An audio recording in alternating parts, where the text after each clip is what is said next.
Rolling. This is the FedSoc Films Podcast, where we continue the conversation sparked on film. Quiet on set. You want to know what freedom tastes like? It tastes like this beer. Take one. This is, in fact, the classic solution in search of a problem. Action. That cannot help but be controversial.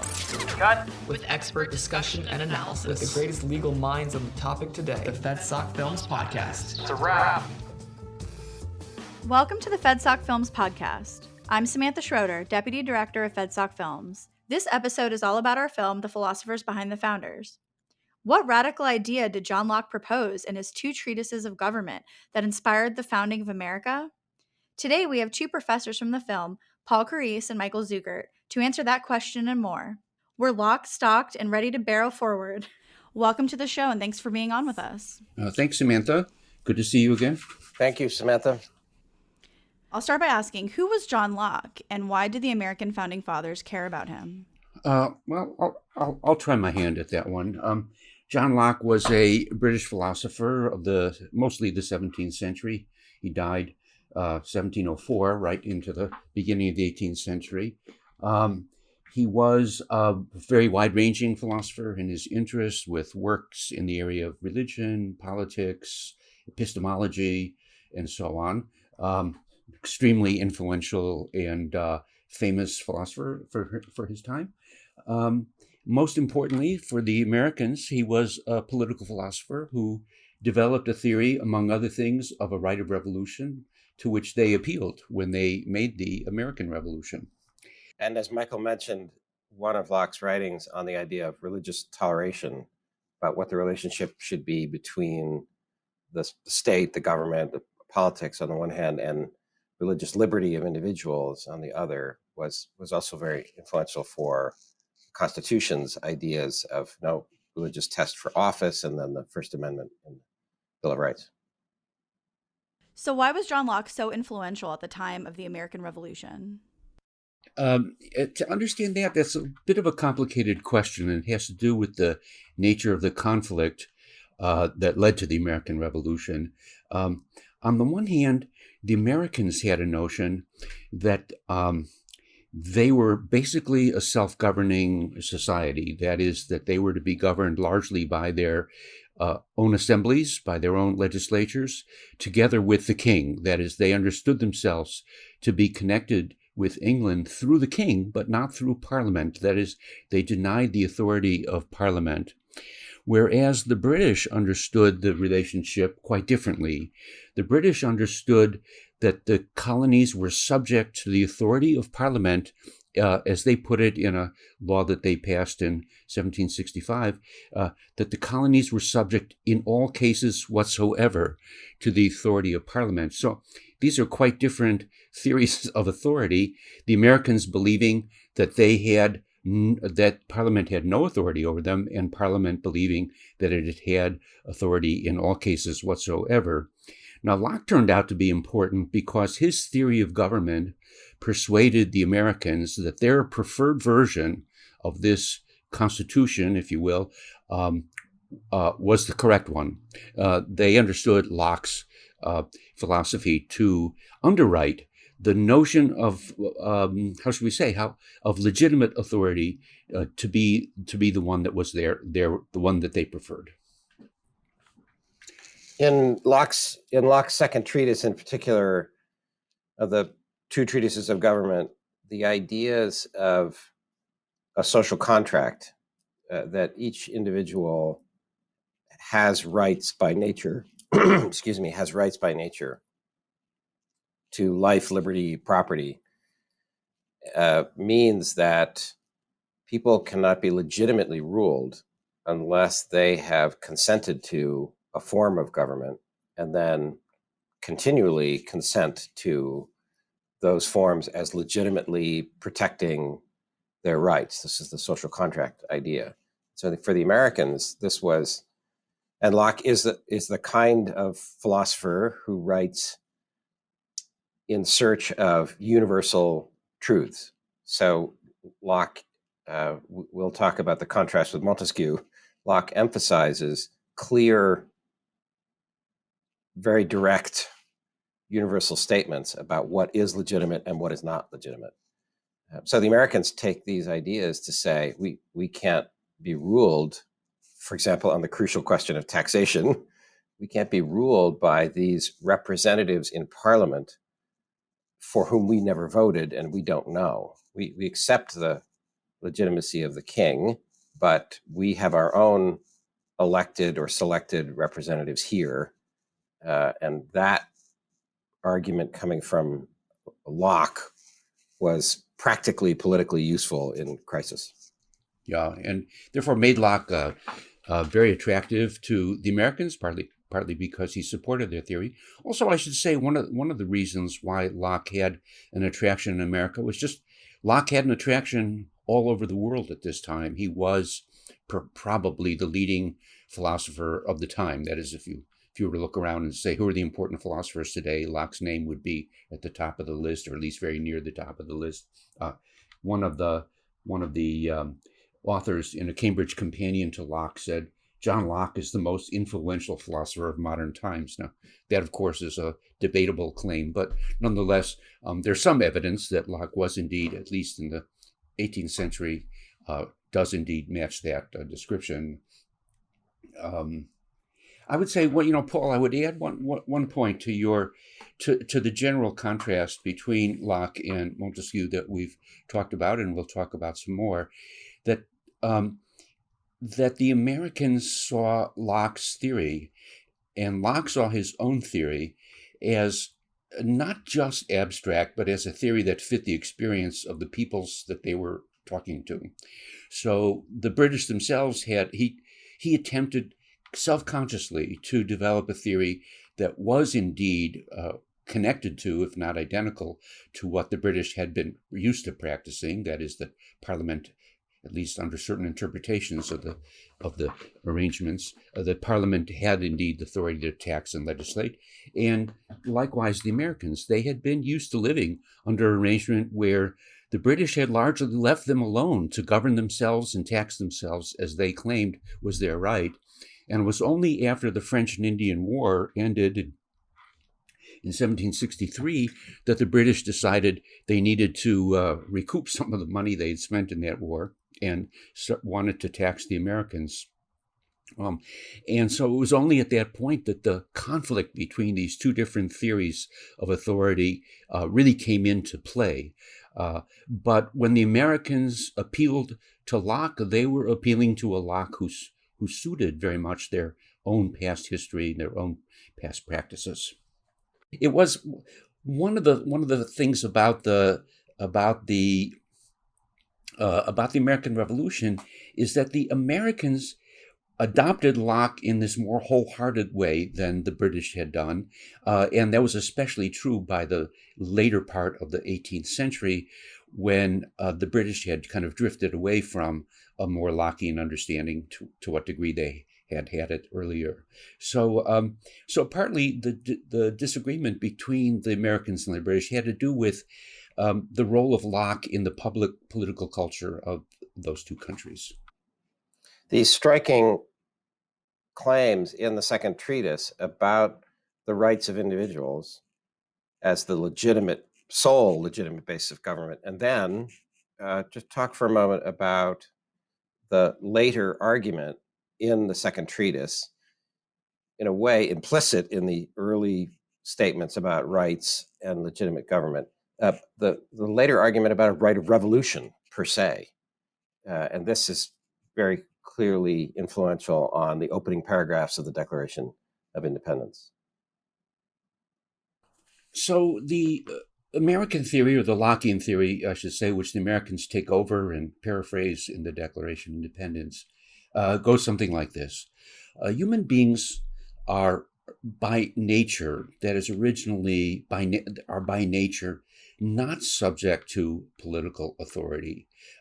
Nobody has been appointed by God or by nature or any other source with authority over other human beings. And Locke calls this situation a state of nature. And it's interesting, he doesn't think of this state of nature as a kind of early historical situation of human beings, but he says every human being is in this situation at the start. That is to say, no human being is naturally subject to the authority of some ruler or other. But he also says human beings in this state of nature or by nature have these rights to life, right to liberty, right to property, to which Jefferson adds in a Lockean vein a right to the pursuit of happiness as well. If there is no political authority to start with, does that mean that there's no political authority at all? No, Locke is not an anarchist in this sense. He's not attempting to dissolve political authority. He's asking the question, what is it that justifies political authority? That's really Locke's main question, and really the question that gets what we might think of as the liberal political tradition off the ground. What justifies political authority, if anything? And his answer is going to be consent of the governed, and he's going to show why the governed, why people will set up government and will consent to it, because life without government turns out to be problematical. And he uses his account or his narrative about the state of nature as a way of trying to show what it is about human beings will lead to a conflict without government, to which government is the solution. So according to this story, human beings set up governments in order to achieve certain ends. And as Jefferson put it, those ends are in order to secure these rights. That is, in order to secure the rights that they have prior to the establishment of government. Rights to life, rights to liberty, rights to property, rights to the pursuit of happiness. Now, if government does not succeed in establishing and protecting those rights, if government fails either because it's incompetent, which is possible, or because it has ill will, because it's seeking to favor the rulers rather than the ruled, whatever the set of reasons why governments might fail at their duties, nonetheless, the people have a right, when governments fail, to, again, as Jefferson puts it, alter or abolish that government. That's the Lockean formulation. So that was actually a perfect transitional point for me to ask a very pointed question. What radical political or philosophical idea did Locke propose? I'll take a stab at how Locke's philosophy has been controversial in recent decades in academic public intellectual debate in the United States, is that Locke is radical in claiming, as Michael was just describing, that individuals by nature are not naturally social, are not naturally in political community, and they must form a completely artificial political community. And the criticism is from social, moral, intellectual conservatives that this is a concept of human beings and of politics that can't ever really form a genuine community, a genuine political community, a sustainable political community. There's too much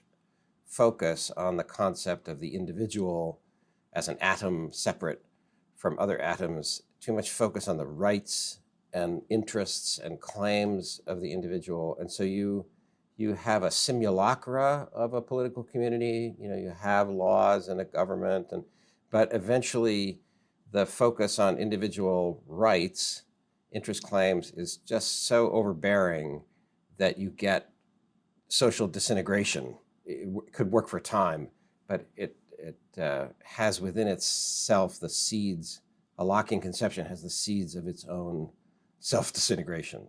So, Michael, what do you think of that view, that Locke's just radical, he's too radical for his own good? I think it's quite mistaken. I think that's quite mistaken. One reason being, almost from the beginning of what you said, Locke is not claiming that human beings live asocially. There's nothing about asociality in Locke. He's only claiming that they do not live under political authority from the beginning. He knows just as much as anybody knows that we're born into families and that we live socially. For example, we couldn't be human without being speaking animals, and we couldn't speak without society. So Locke has no such claim that human beings live without society. What he's claiming is that there's no claim of authority that exists by nature. And so the authority is constructed by the human beings. The point of the construction, though, is to guarantee that political authority is directed toward the good of the ruled, and not the claims or good of the rulers. And that's a radical claim in some ways.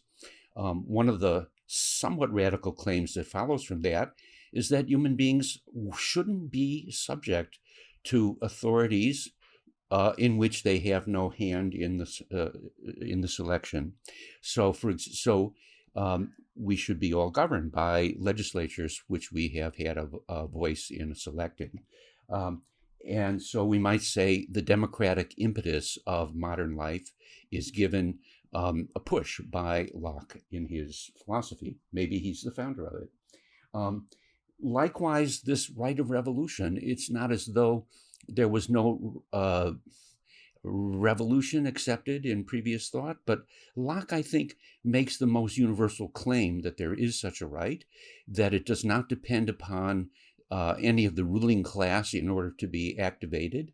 And therefore, it stands as a kind of, how should we say, a kind of threat, I guess you would say, an ultimate threat, because it's by no means to be appealed to lightly, an ultimate threat to all ruling elites, that there's this legitimate limit to what they can accomplish, and at the extreme end, that's a fairly strong kind of limit. So I'd say those are among the radical ideas that Locke introduces, and I don't see them as having the dissolving effects that I know you're not raising that claim, but that some of the critics of Lockean theory raise. One of the other dimensions here about Locke and the American founding is that while he is arguably the single most important influence on thinking about America's situation vis-a-vis the Parliament, the King, in the 1760s, 1770s, the Americans are the Americans, and they are predominantly Protestant Christian.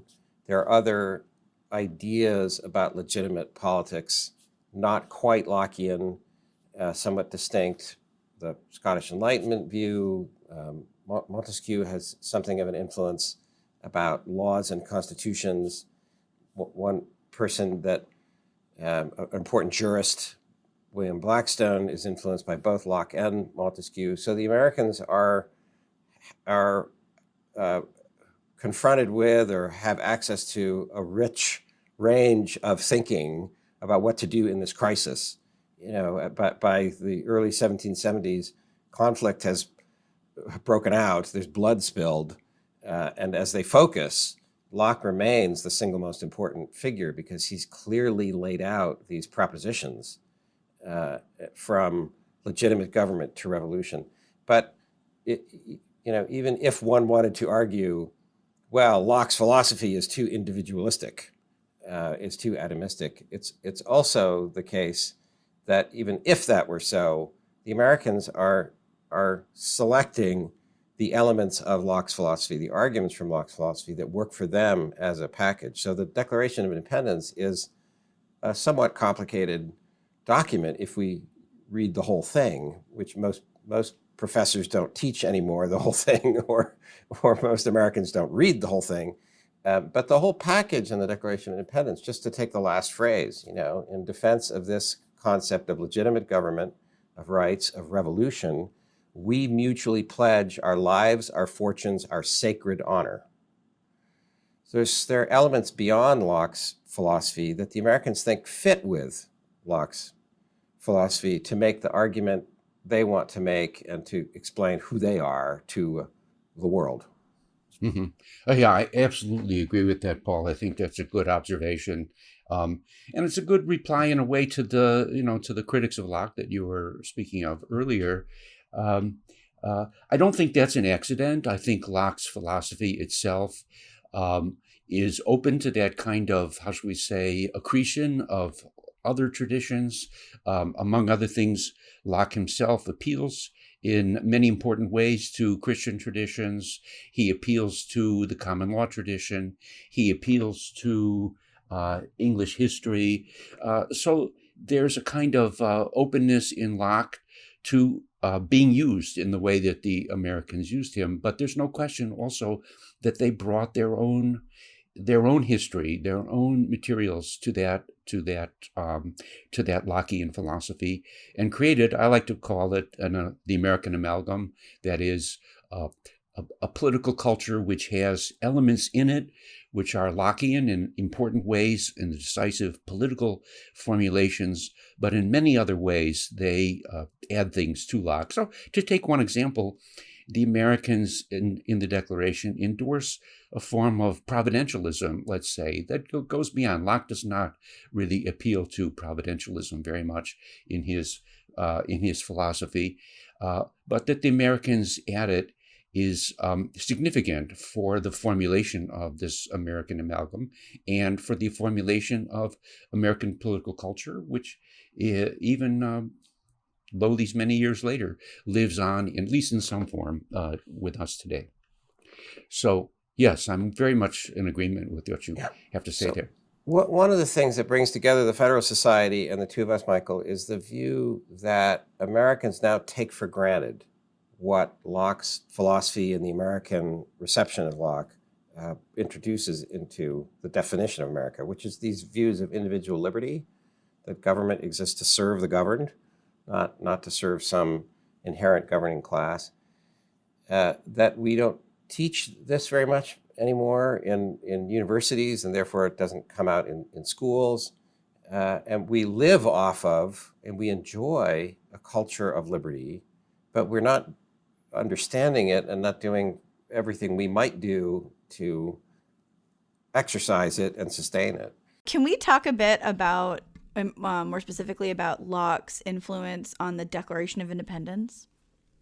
So one of the bits of testimony to the role of Locke in America and in the American Revolution is the way in which the Declaration of Independence is so closely connected to Locke's philosophy. Somebody or other has made a list of all the places where not merely Locke's general philosophy, but specific words and phrases from Locke's treatises show up in the Declaration of Independence. And that's a pretty strong indication of the role of Locke. Now, Jefferson does say, I had a passage here I was going to share with you all about what Jefferson says here. He does try to share the credit for the Declaration. But here's what he says that's, I think, really interesting. In his later life, Jefferson claimed and was given credit for having written the Declaration, which was an important thing for his own prestige as a politician, and I think he took much pride in it as a human being.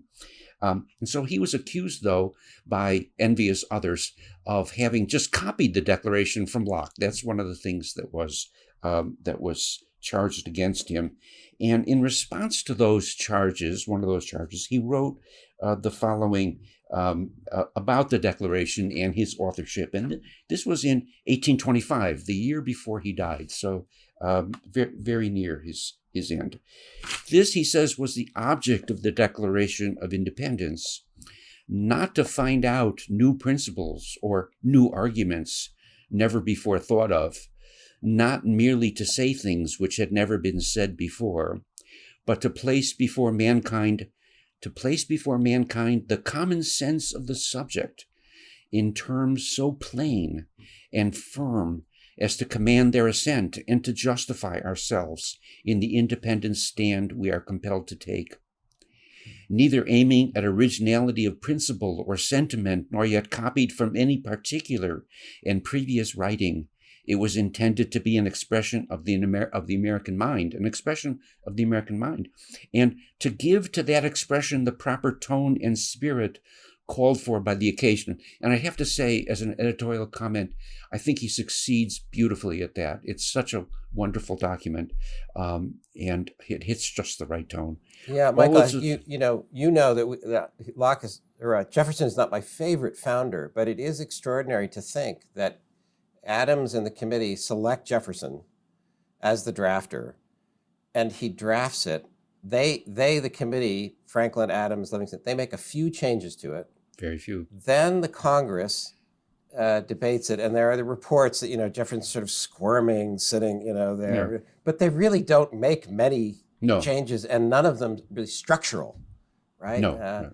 I mean, right. So this argument or testimony 49 years later is fairly accurate. It's not just self-serving, that he assigned himself the task in 1776 of expressing the American mind, at least in that group of Continental Congress delegates. Yeah. And the fact that there were so few revisions to it suggests he captured it. Yep.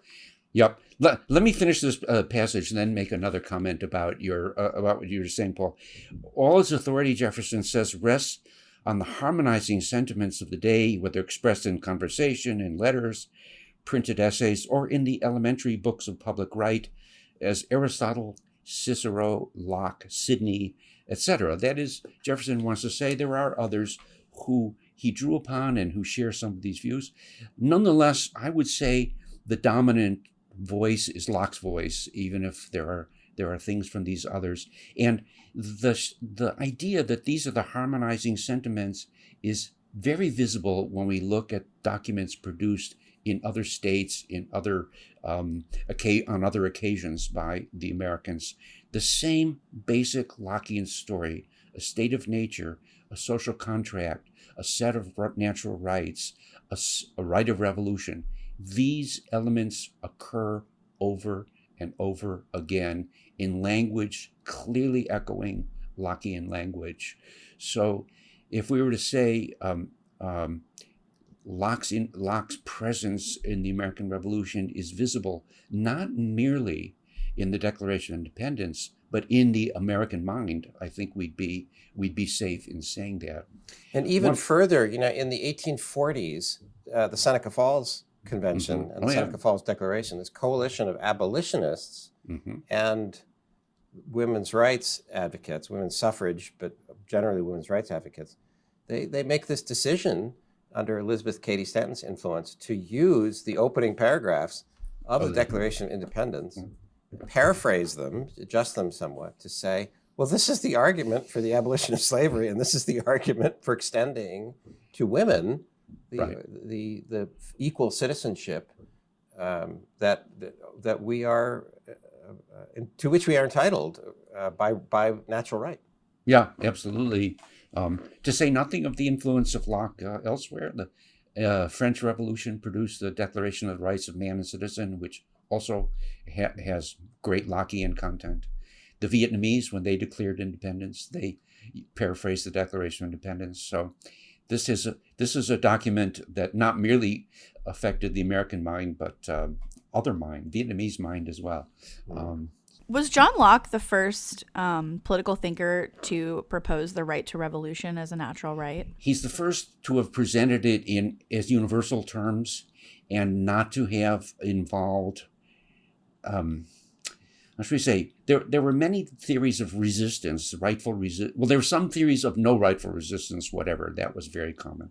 There were some theories of rightful resistance which depended upon magistrates, that is, people actually in authority to mobilize or to authorize resistance to other parts of the government. But Locke is the one who affirms a right of revolution which short circuits that, doesn't require any official blessing by any of the authorities, can just appeal to the people.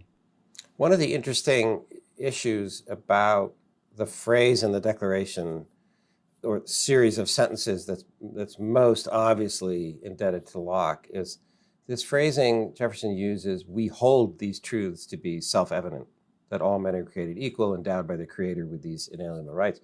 Now, it takes, in the American case, and in many other cases, it takes hundreds of years to fully, equally shape the laws so that all human beings do have the protection of government for these rights.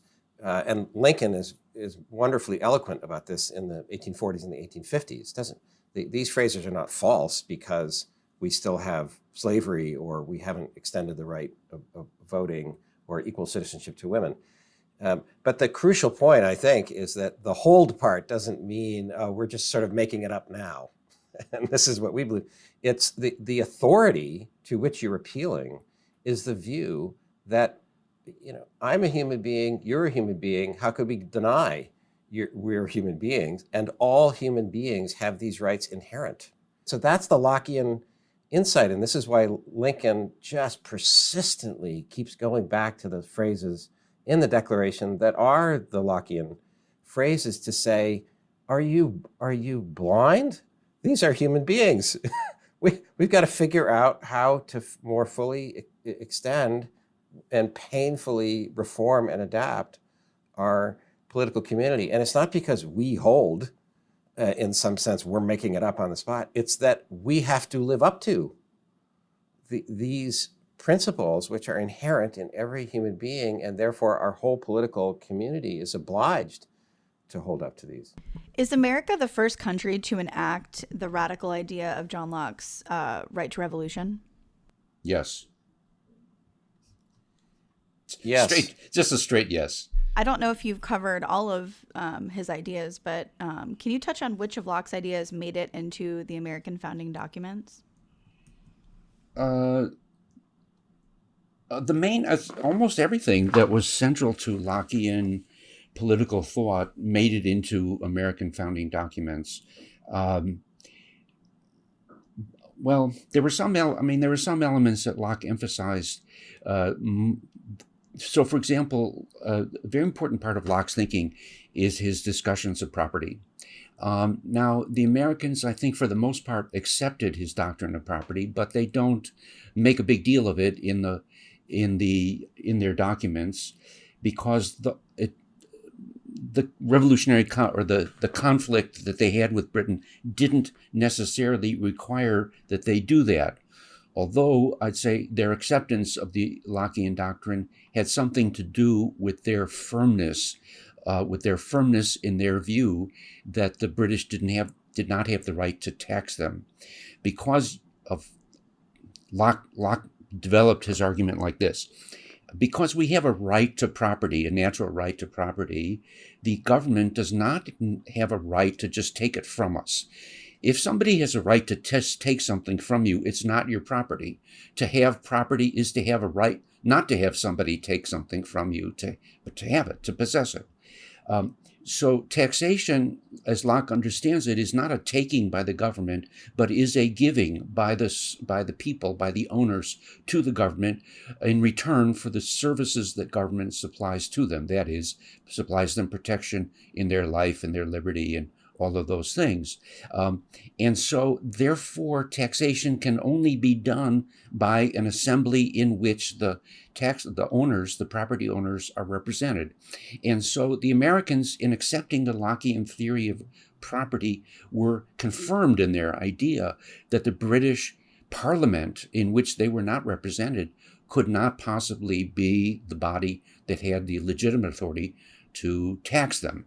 But they don't go into Locke's discussions of property. That is, it's something that's sort of in the background that they accept, but they don't discuss. And there are other aspects of Locke's philosophy that they don't discuss very much, but everything that, at least as I believe at the moment, everything that was really relevant to their situation in Lockean philosophy does indeed find expression in their documents.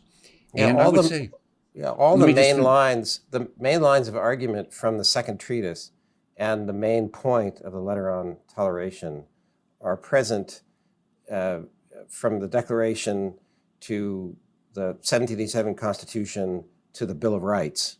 in the founding period, at least. We could go beyond to further amendments, but they're all there. The idea of inherent natural rights of individuals, a social contract, legitimate government, the forms and structures of legitimate government. We haven't talked much about that, but Locke does have an argument about a separation of powers.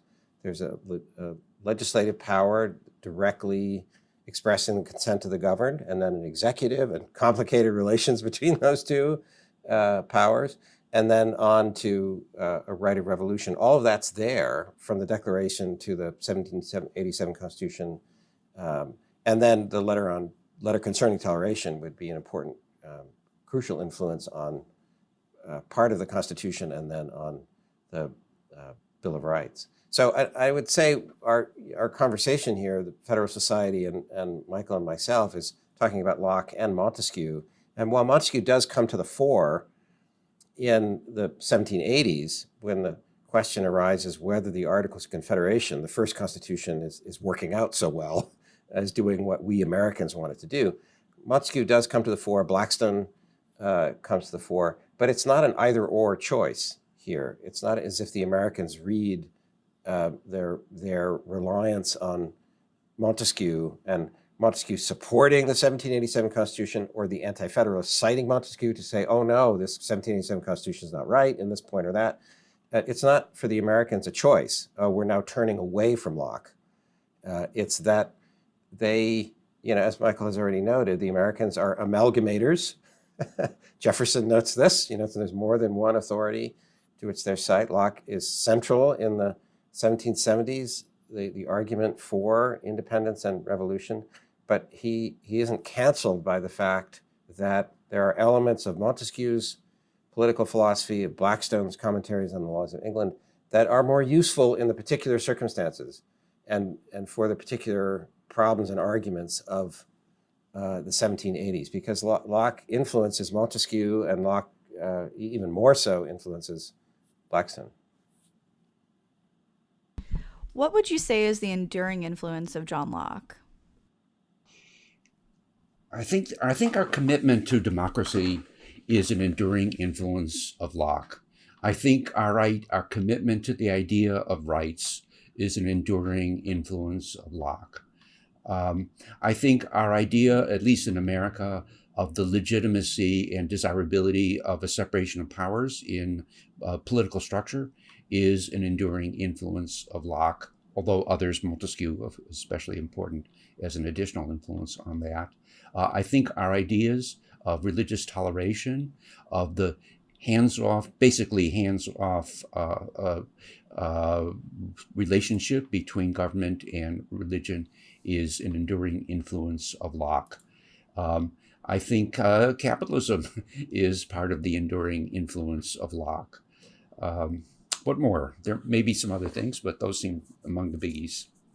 Just to further develop some of those, every time Americans argue with each other about whether a local government, a state government, the federal government is legitimate or right, and every time Americans very openly at a city council meeting or town meeting or about state government or federal government, every time they forthrightly stand up and say, this executive or legislator or whoever, just wrong, right? And to do that without the remotest thought that you face some criminal penalty or some sanction, just the whole concept that the government does not exist to serve the government. The government is selected from, is based on the consent of the governed, and that consent of the governed means that the government serves the governed, and we take that for granted every day.